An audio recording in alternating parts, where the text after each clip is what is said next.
کہ کچھ وزراء بھی ادھر سے جو دیہڑی لگا کے نکل گئے ہیں. یہ ابھی میڈم آئی تھی, کیا لینے آئی تھی؟ کچھ لوگوں کا میں نام نہیں بتانا چاہتا. یہ خرم دستگیر اور جتنے نام تھے ان کے بل تھے, شہباز گل کو ڈاکومنٹ دیے گئے, کیوں نہیں عمل ہوا؟ ان کو مال مل گیا. شہباز گل ہے, اس کا نام میں لیتا ہوں. پیسے لیے تھے انہوں نے, یہ کیوں نہیں ان کے کیس پٹ اپ ہوئے؟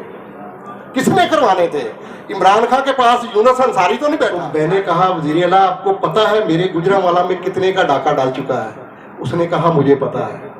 تو میں نے کہا ڈاکہ ڈالنے والا کون ہے؟ اس نے کہا مجھے وہ بھی پتہ ہے. تو میں اس کو کہتا ہوں وزیر اعلیٰ صاحب آپ ان کو بے نقاب کریں, مجھے پتہ ہے. اور انشاءاللہ تعالیٰ اگر وزیر اعلیٰ نہ کر سکا تو یونس انصاری بے نقاب کرے گا. یہ اپلیکیشن میں نے پرائم منسٹر آف پاکستان کو دی ہے, یہ اپلیکیشن میں نے چیف سیکرٹری پنجاب کو دی ہے, یہ اپلیکیشن میں نے وزیر اعلیٰ پنجاب کو دی ہے. تو اب ان کا کام ہے انشاءاللہ تعالیٰ جب روز محشر یا قبر میں مجھ سے پوچھا جائے گا تو اگر ان کو لگام نہ ڈالی گئی تو خان صاحب میں ضرور بولوں گا کہ میں نے اور میرے ساتھیوں نے فرض ادا کر دیا تھا. خان صاحب اگر اس کے اوپر ایکشن نہ لیا گیا تو قبر میں حساب آپ کو بھی دینا پڑے گا. یہ جو قبضہ مافیا ہے یہ صرف پی ٹی آئی کا نہیں ہے. چیمبر کے اندر کون لوگ بیٹھے ہوئے ہیں آپ کو پتہ ہے؟ یہ پی ٹی آئی اور نون لیگ مشترکہ معاملہ ہے. ان کے اوپر ان کے خلاف ہم ایک جہاد کر رہے ہیں اور انشاءاللہ تعالی عوام کی طاقت جو ہے نا ان کو آرڈروں کی ضرورت نہیں ہوتی. عوام جو ہوتی ہے ان کو آرڈروں کی ضرورت نہیں ہوتی, عوام کا سمندر خود رستہ بنا لے. کیا میڈیا سے میں توقع کرتا ہوں کہ وہ بھی آج جائیں سپر ایشیا کے سامنے اور وہاں کیمرے لگائیں اور ان سے پوچھیں کہ یہ نقشے بتائیں ہمیں, آپ کا حق کیا ہے؟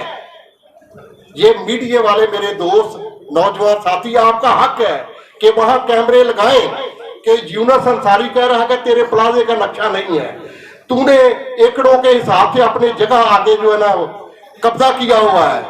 ماسٹر سٹی والوں نے جو وہ ہے میرین کے ساتھ 1 ایکڑ سرکاری زمین کے آگے قبضہ کیا, ہزاروں ایکڑ وہ ماسٹر سٹی سے بیچ چکے ہیں ملی بکے سے. لے پیلس سے اربوں روپیہ معاملات گجرانوالہ کا لوٹا جا چکا ہے. یہ دوستو آپ کا حق بنتا ہے. اصل میں یہ معاملہ تو میڈیا والوں کا تھا, یہ اٹھاتے, لیکن لوگ کہتے تھے کہ سیاستدان اپنا کردار ادا نہیں کرتا. اور میں ڈی سی گجرانوالہ کو یہ وارننگ دیتا ہوں کہ ڈی سی صاحب جا کے چیک کریں کیا ان کے نقشے ہیں. نقشے ہیں تو رہنے دیں, ہم کسی کے ساتھ زیادتی نہیں کریں گے. اگر نقشے نہیں ہیں تو فوری طور پہ ان کو گرانا شروع کریں, نہ گرائیں گے تو امن و امان کی آپ کے اوپر ذمہ داری ہوگی اور یہ عوام وہ محل گرا دے گی. D C office, C P O office, R P O office اور جتنے ادارے ہمارے ہیں یہ ہمارے ٹیکس پیڈ کے پیسے سے تنخواہیں لیتے ہیں. اب انصاف غریب آدمی کو ملے گا, اگر نہیں ملے گا وہ دفتر میں نہیں بیٹھ سکے گا.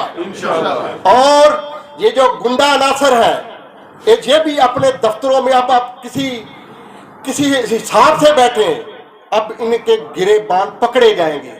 ان کے گرے باندھ پکڑ کے ہم چراہوں کے اوپر گھسیٹیں گے. قبضہ مافیا کو, ڈاکوؤں, لٹیروں کو پکڑنے جا رہے ہیں, جبکہ پکڑنے جانی پکڑ چکے ہیں. انشاءاللہ تعالی اب میں درخواست کرتا ہوں اداروں کو کہ خدارا یہ کاپیاں سب پہنچ چکی ہیں تو گجرانوالہ کے ادارے والے بعد میں گلا نہ کریں کہ یونس انصاری نے ہماریاں وردیاں اتار دی. یونس انصاری جو کوئی غلط کرے گا اس کو بھرنا پڑے گا. میں عمران خان صاحب سے بھی آج بات کرنی چاہتا ہوں. خان صاحب ہم نے اپنا جان و مال آپ کے نام لگا دیا ہے. میں اور میرا بھائی اور جتنے ایم پی اے آپ کو بنی گالا ملنے آئے تھے, یہ لوگ صرف آپ کے وی ایم کے پیچھے آئے تھے کہ آپ کرپٹ مافیا کے اوپر ہاتھ ڈالیں گے. یہ 2 سال ہو گئے, اشرف انصاری میرے ساتھ بیٹھا ہے. الحمدللہ ہم لگانے والے لوگ ہیں, ہم کسی سے لیتے نہیں. ہم نے ملک کی خدمت کی ہے. ہم کوئی ڈیمانڈ نہیں عمران خان صاحب کرتے, ہم ایک ہی ڈیمانڈ کرتے ہیں, یہ قبضہ مافیا.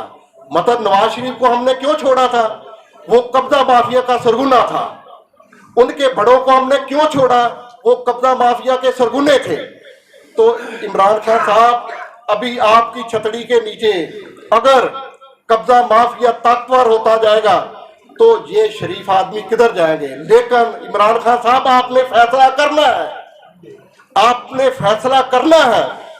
جب ایمانداری سے فیصلے کیے جائیں تو پھر اللہ تعالیٰ ان کا حامی و ناصر ہوتا ہے۔ ان کو عزت اور ذلت اللہ کے ہاتھ میں ہے۔